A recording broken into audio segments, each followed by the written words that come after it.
want to talk about some of the problems that I think we experience and a lot of homeowners experience. I think almost all homeowners learn on the job. Like we all kind of get into the project and solve problems as they need to be solved. And we all feel a little bit maybe insecure about whether we're making the right decisions. And an example of that is when you're learning on the job, you're in a position of being reactive versus proactive. And I think that that's a recipe for problems if you're being reactive. An example is like, not every decision is in the plans. There's a lot of decisions that have to be made outside of the building plans. So someone might come to you and be like, okay, you to decide what kind of garage door do you want, right? Might not have ever thought about garage doors. What kind, what color, what size? Well, maybe the size is in the plans, but those things happen all the time. You're presented with things you have to make decisions with. And, there's a couple of choices. If you want to take some time to research it, then it can cause a delay. Or if you make a hasty decision, that can be a problem too, because if you make a hasty decision and you end up regretting it, or it causes a mistake, then you have to revise it and get a whole different garage door. And that's where costs really start to add up, is when you make hasty decisions that then have to be corrected. And so I think that really it just doesn't have to be this way. I think that this is what we assume is normal and natural way to do this process. And I really think that we can do better. I think that home construction is just too expensive and complicated to learn on the job. And I think the problem is that there haven't been a lot of resources that help homeowners get up to speed quickly. And a preparation can really go a long way. And so I hope you'll ask yourself, like, what if you had a reference guide for your project, something you could refer to, look up what phase you're in, what questions are going to be asked, and what to expect in every phase all the way through. And what if your work with builders and architects was more productive and efficient because you actually knew more about their roles and how they approach the project and how to work with them in the best ways? And that you can make informed decisions that stick. Like that's ultimately a huge goal, is to make a decision once, get it right, and move on, and not have to think about correcting it later on. So I really think that you can save time and money by becoming a more informed and confident homeowner. That's sort of the mindset that I'm hoping other homeowners will start to see.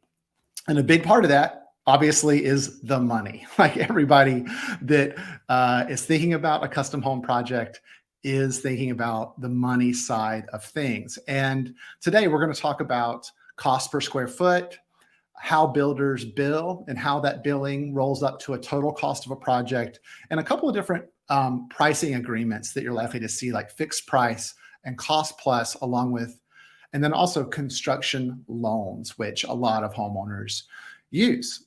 So with that, I hope you'll follow along here as we dive in. Our first subject here is cost per square foot.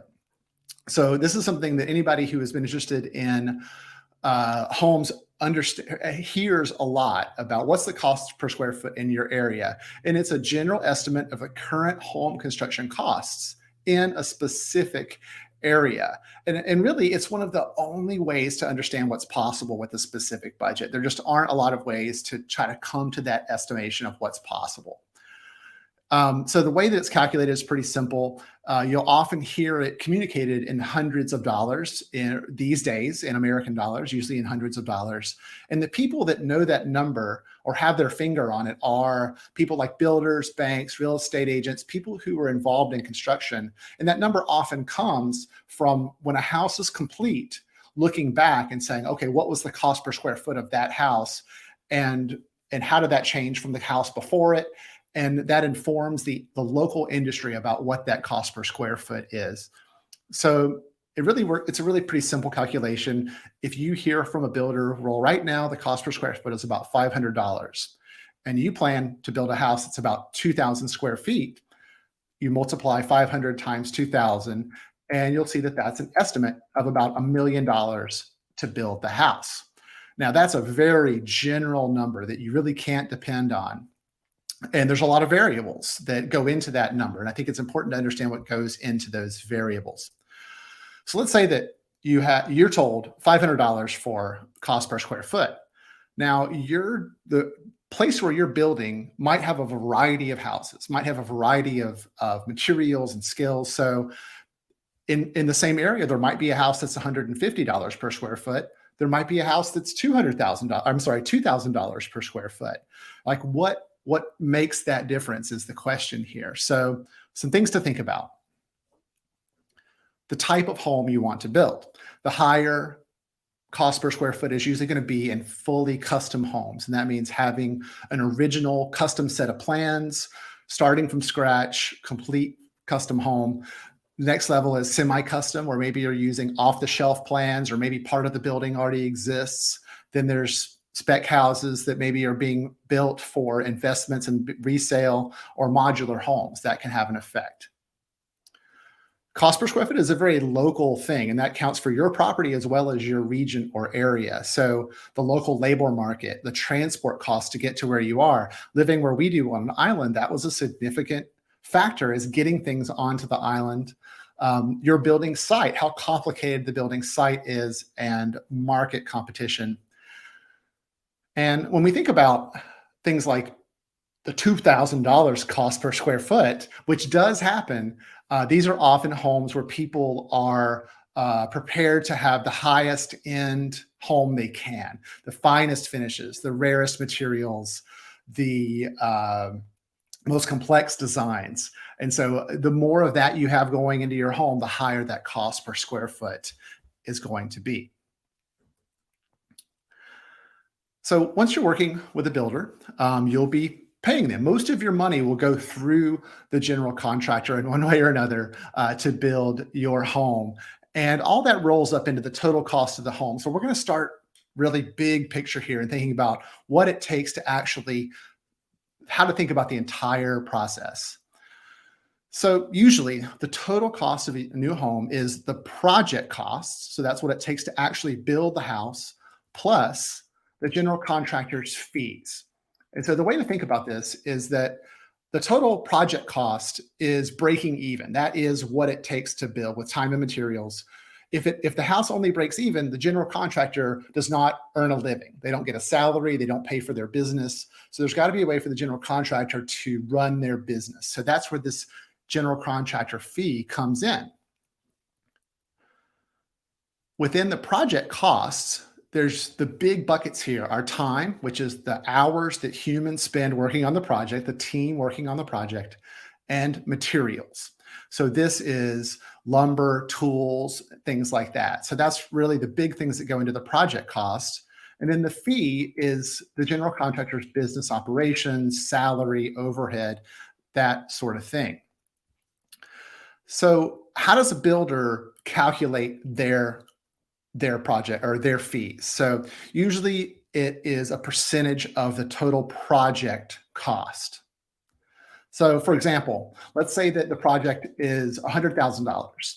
So the GC then says, okay, well, my fee is 15%, and you'll understand what your general contractor's fee will be. It may not be 15, but it's in that neighborhood. And so the total cost is adding those together to make $115,000. So that's just a really big picture of how those things fit together. But within the bigger picture, there are pricing agreements that apply both to the general contractor, but also the subcontractors. And we're going to cover a couple of those here: fixed price agreements versus cost plus. Fixed price is more popular on very specific parts of the project, like subcontracting for things like concrete or electrical or plumbing. And so let's look at how this works.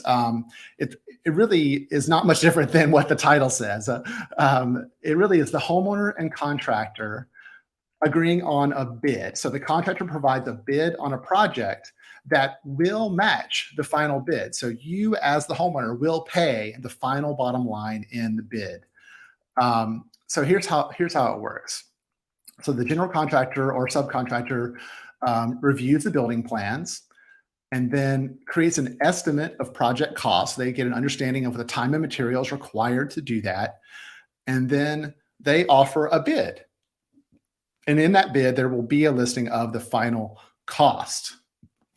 Now that's simple enough, But there's some nuance here that I think it's important for homeowners to understand, because when there's the fixed bid, that is what you pay. That's really all you need to know in some cases. But the reality is that the actual cost of the project are not fixed. They actually are much more unpredictable. And so there's some things to think about here, that if the actual costs are higher than the bid, so if it's more expensive than you planned, then the homeowner saves some money because you're paying a fixed bid and the GC earns less profit.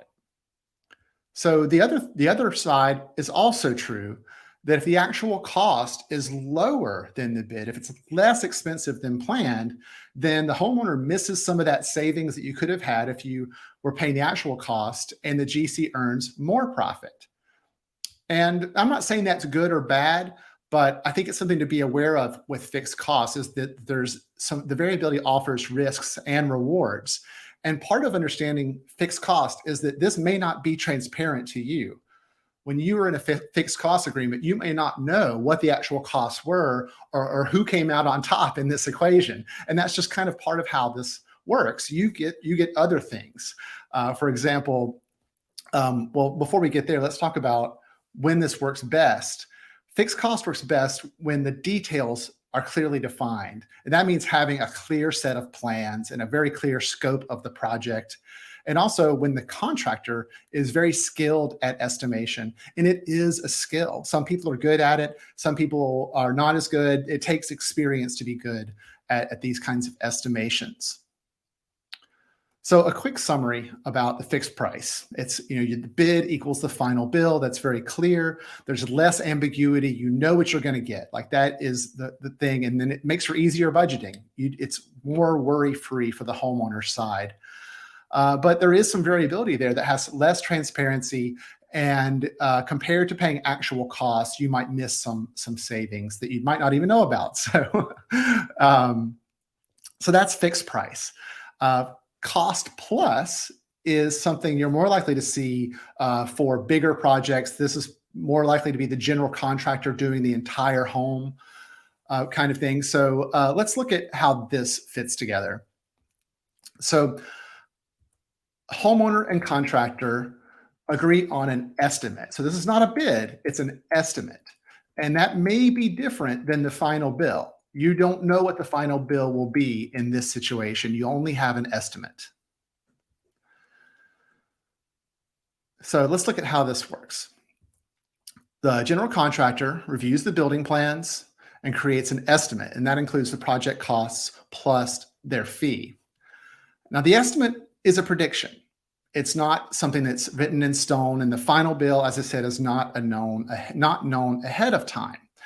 Instead, the GC bills for the actual costs. So what it actually costs in time and materials to do the project. So every time you get a bill, that bill would include the cost of the project and time and materials, plus their fees, and that is the bill for that period. So that might include framing or windows or whatever it is.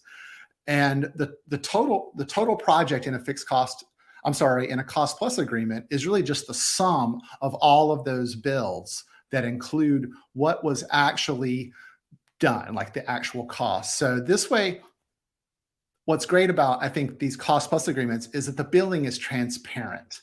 Like, you're paying for the work that was actually completed and what it took to actually do what was in the plans.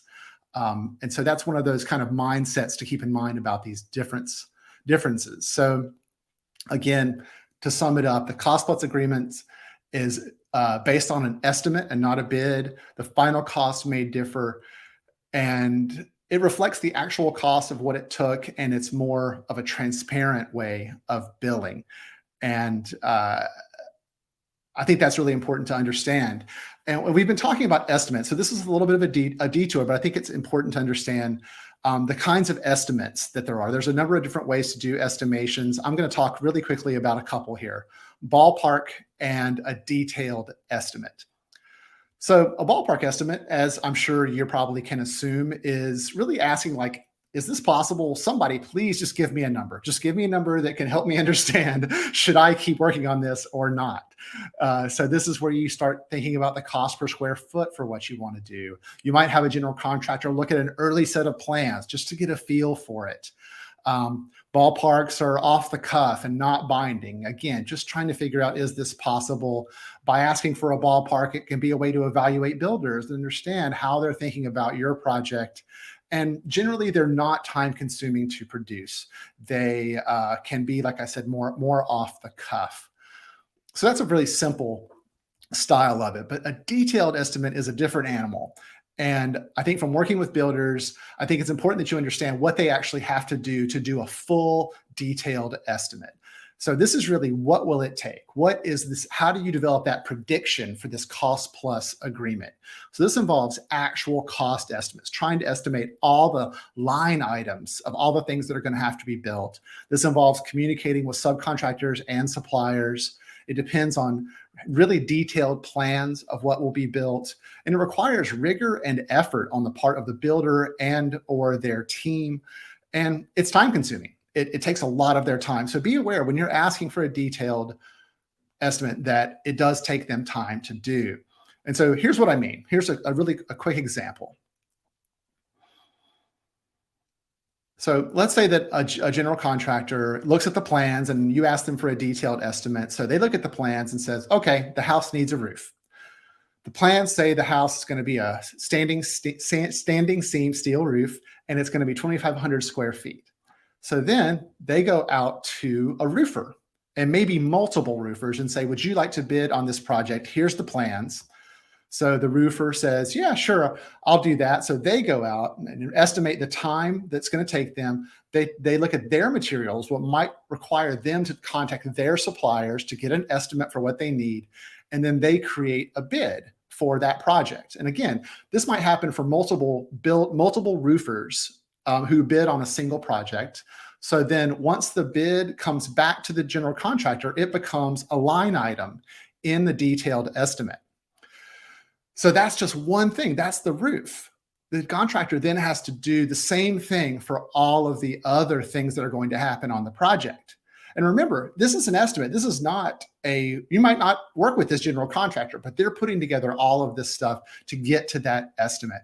And I think it's really important to know what goes into that, because it is a lot of work that is sometimes necessary, but also time consuming, and can be really, really helpful in the process. So just to close up this section, we've talked about these big time and material kind of buckets. And there are other things that I think are you're likely to see on your bill. And those are things like insurance fees, payroll fees, and taxes. So just to be aware, you're going to see other things on the bill that we haven't discussed. When you talk to GCs about the money side of things, and I'm a fan, and every part of this process, ask questions, always ask questions, learn as much as you can. How do you bill? How are fees calculated? What's your percentage fee? What can I expect? How does this work for your clients? And you might even ask to see an example of a bill or a bill template to understand what a bill looks like for them. So now we're going to switch over here to construction loans. And I think that construction loans are a part of construction that I think can be really helpful. They're unique to the home building process. One of the reasons they're popular is they ease the homeowners out-of-pocket expenses.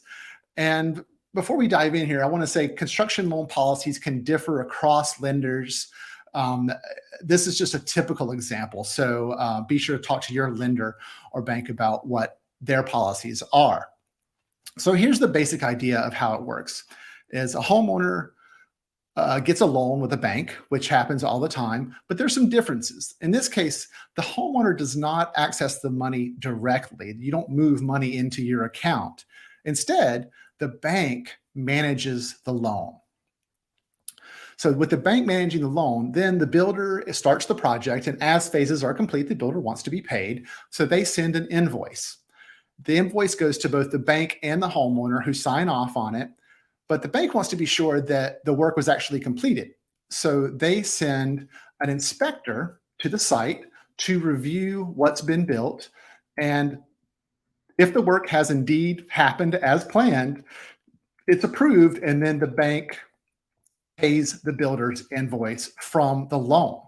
And so this sort of circular sort of arrangement is what really pays the house, pays for the building of the house over time.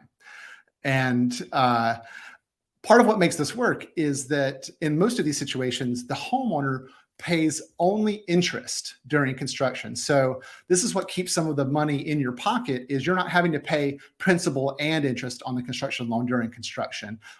A lot of times it's only interest. And most times the loan can convert to a conventional mortgage once the project is complete. So a quick summary of kind of this big idea of money. Like, money is a common source of stress. I don't know of any homeowner who's ever built a home without feeling the stress of the money. And that stress is compounded by these uncertainties that come out of nowhere.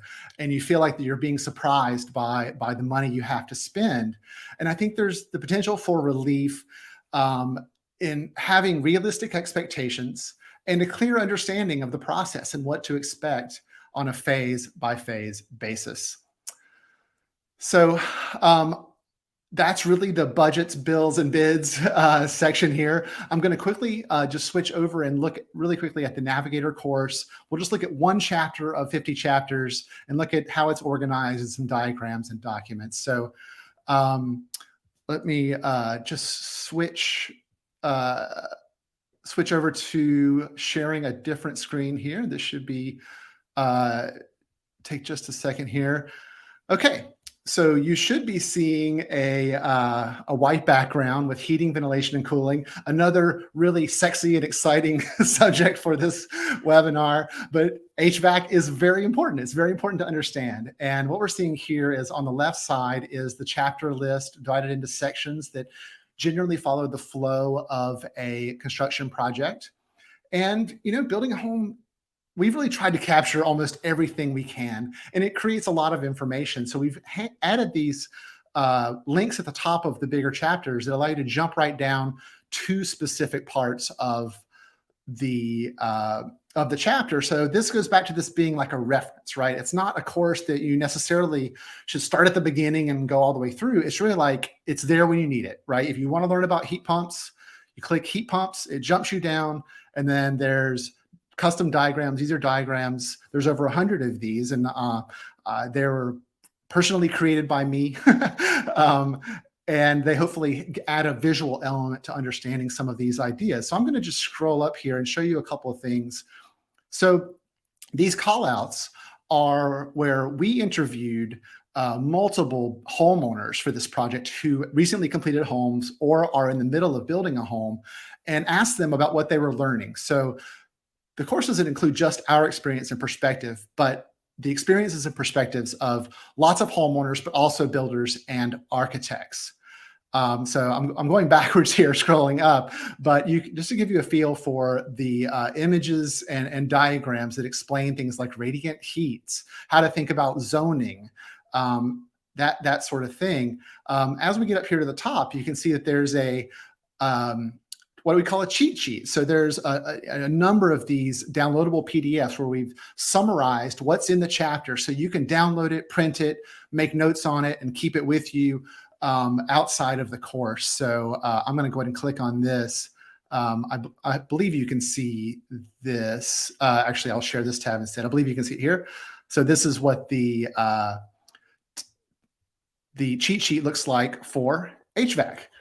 And so with that, that's all I'm going to do right now inside the course. So I'm going to stop sharing this and switch back over here to, all right, one second here. I've just got one more thing, one more thing to share here. Okay, I believe we are back to the PowerPoint. And all right, so I'm going to close here. We're just a couple of minutes late, so forgive me for that. I want to be respectful of your time. I'm going to follow up with you via email, and I'll have a link to this recording. It will be at this URL for the future. I'll also give you a 50% off discount for the Navigator course that we looked at just now. And that discount will end in 1 week. So you've got exactly 1 week to go for that. And now I'm going to answer any questions you have. Looks like there's a question in the Ask a Question section down below. If you need to run, like I said, I want to be respectful of your time, so please don't worry about that. But I'll be here as long as you want to talk. Now I'm back to looking at the chat more, so feel free to answer anything there. But that's it. Again, thank you so much for spending some time with me today, and I hope that we'll see you in the future. I plan to do a lot of these, and please provide any feedback you have. So thanks, and I will talk to you soon. And now I will just go here to the Ask a Question. So John says, how relevant is this for construction in Canada? I think that's a great question, John. Not having lived in Canada or built a home in Canada, I can't be really sure. But I will tell you that 2 of our homeowners that we interviewed for the course are living in Canada. And we talked to them about their process, and we were a little bit ahead of them in the process. So we were kind of helping them through, and it sounded like it was very much the same, maybe a little bit more metric, but in general, the process was very much the same, according to what we learned from how they worked. I think that a lot of construction is consistent in North America, at least. So I hope that helps. So Charles asks, how do you vet building professionals? Good question, Charles. I should say our free mini course, which is available to anybody at buildlivable.com, covers how to vet builders and architects. And I think it's a lot of asking questions and also talking to references, because good builders and architects will have a list of people to talk to. And I think that talking to them about their experience with that person can be really helpful. Also for a builder, I think a key thing in vetting a builder is asking to go to an active job site. If you can, have them give you a tour of their active job sites, and have an open mind about what's there. What are you seeing? How do the relationships look? As a homeowner mentioned in the course, is it clean and tidy? Like, you can tell sometimes about a builder's level of quality by how they manage the cleanliness of the site. That sounds maybe a little bit ephemeral, but I've heard multiple times it's really true. So those are some things to look for. I don't know if anybody else has any questions, but I'll start to kind of finish things up here if that's it. Again, thanks so much. I really appreciate you coming, and I hope that we will, let's see. Oh, we got a couple. Yep. Oh, sorry. I didn't scroll down there. Yep. Okay. Yeah. All right. I'll take these as they came here. So this is from Rick. Does the course discuss different materials, sidings, and sustainability? So yes, we do discuss quite a few materials. One thing I'll say really quickly is we do not take any kind of third-party advertising. So anything that we do is purely from our experience. We do not make any money or have relationships from vendors. So I wanted just to say that really quickly. So we do talk about materials. So examples would be insulation and all the different kinds of insulation. What is the more sustainable versus quality? We talk a lot about passive house, net zero, a lot of eco-friendly energy sources. There's a whole part about using solar, using hydropower, using wind, using that sort of thing. It's a thread that runs through a lot of parts in the course, and we have a couple of chapters that are mainly focused on sustainability. We've made a really specific point to make that a part of the course. Yeah, I would say yes. If you want to follow up, Rick, I can give you a more thorough tour of that. Karen, I'm not. Let's see. Oh, Karen. Okay, there you go. So Karen asks, how do you approach a builder about wanting to do some of the work yourself to feel part of the process? That's a really great question. I can speak from experience on this. So that's often called sweat equity. And it can be really fun and helpful to do that. You really do want to talk to your builder about that because it can come with some risks. Okay, so think about it this way. The builder's job is managing the subcontractors and their employees, and they a lot of times are under a lot of pressure to get that done. If you throw a homeowner into that mix who is trying to learn to do something, it can make it more difficult. And at the same time, they're not earning their percentage on your time. Their fee is not a percentage of your time. So as long as you are competent at what you're doing and kind of stay out of their hair and are able to and are going to be happy with the results. I think that one of the things to keep in mind is that construction can be deceiving. The handiwork that goes into a house can be deceiving because they make it look easy. In a lot of cases, it is not easy. It takes years of experience. So some homeowners want to get in there and help in that way, but you got to be okay with the outcome too, because if you have to have someone come behind you and fix it, that's an extra cost that wasn't in the budget. So I think that in our case, we did some of the painting and it helped us be a part of the team. And it did help us save a bit of money, but we also came from a history of doing a lot of painting projects ourselves. So talk to your builder about it and find out what their position is on it. Some may say no way, others may be into it. Let's see. Just looking at some of the questions here. Let's see. Bill says, do I establish feasibility for building the same as I would a mortgage? That's a good question, Bill. Maybe I'm not exactly sure in what context you mean feasibility. And I guess you mean maybe the financial feasibility of doing it. That's a good question. Oh yeah, what you can afford. I gotcha. Yeah, that's a really good question. I do think that in a mortgage, I'm not sure if I would probably need to think about that a little bit more. Off the cuff, I'm afraid I'm going to say something that's not accurate, and I really want to be accurate in this situation. So maybe we can follow up with that. And maybe Sachi's here on the line too. Maybe she can respond something. Oh, okay. I'm in relationship to buying an existing home versus building. Oh, interesting. Yeah. Yeah. Let me get back to you. I'll follow up, Bill.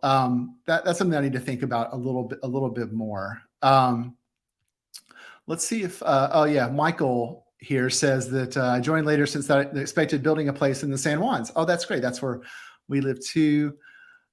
So let me see if there's anything else here. Like I said, Bill, I'll follow up with you.